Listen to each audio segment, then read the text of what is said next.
I survived cancer twice. It took a stranger in a Silverado to nearly take my life from me. January 23rd, 2025.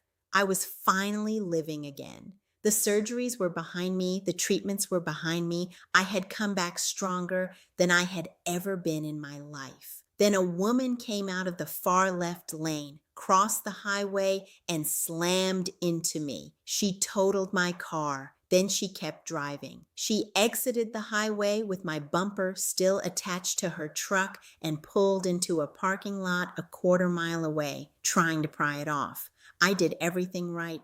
I pulled over to the shoulder of the highway. I called the police. What I received was not protection, it was interrogation.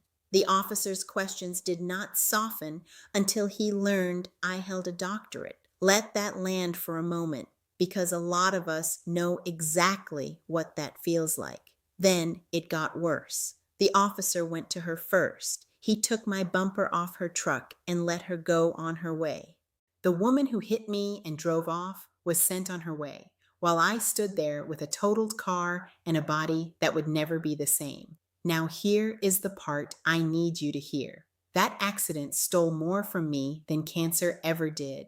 Unlike cancer, this did not come with a finish line. There was no last treatment, no all clear, no going back to who I was. These injuries are permanent. This is my life now. I live with PTSD. My hands lock, my feet lock. If I hold them in one position too long, my own body turns against me. It shows up in the smallest, most ordinary moments.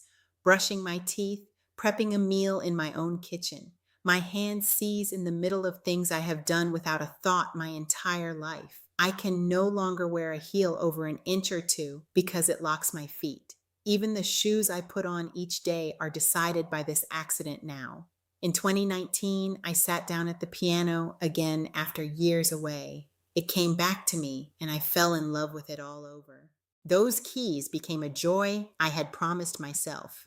Today they sit silent because my hands will not hold the position long enough to play. The accident has taken that joy from me. A drive that should take 1 hour now takes double that, sometimes more, because I have to keep stopping to walk the numbness out of my left hip and thigh and flex my hands and feet to keep them from locking while I drive. The gym that carried me through chemotherapy, the place that kept my mind and my body whole, I can no longer show up to the way I used to. None of this is temporary. This is my new normal, and I am learning to live inside it one day at a time. The stress did not fade with time. It compounded. The trauma settled into my body and never left. When cancer returned, I could not help but believe deep in my bones that this accident played a part. I carried that trauma every day. I carried the pain, the injuries that will never heal, the constant clench of a body that no longer felt safe. I am not a machine, and I do not believe my body absorbed all of that without a cost. The doctors measure what they can see. I carry what they cannot. I cannot shake the conviction that the second time cancer came for me, it did not come alone. It came riding on everything that accident left behind. Today, I sat for the deposition. The trauma is not behind me. The case is still not settled. I carried it onto a Zoom screen where I had to relive the worst day of my life all over again in my own home with strangers watching my face. Every loss I had been managing rose right back to the surface. Yet, when I closed that laptop, I was grateful. Grateful because long before today, I decided I was worth fighting for.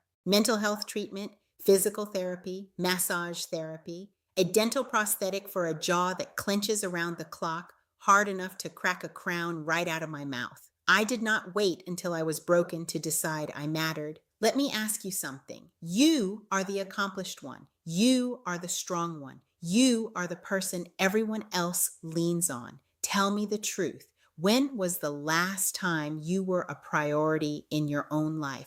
Do not wait for the Silverado. Do not wait for the moment life forces the lesson. My life is forever altered. I do not get the old version back. I do get to decide daily how I carry this one. I have decided to carry it as someone who will, no matter what, I will, and have fought for herself first. The care you pour into yourself today is the only thing standing between you and the day you have nothing left to give. Be a priority in your own life while the choice is still yours to make.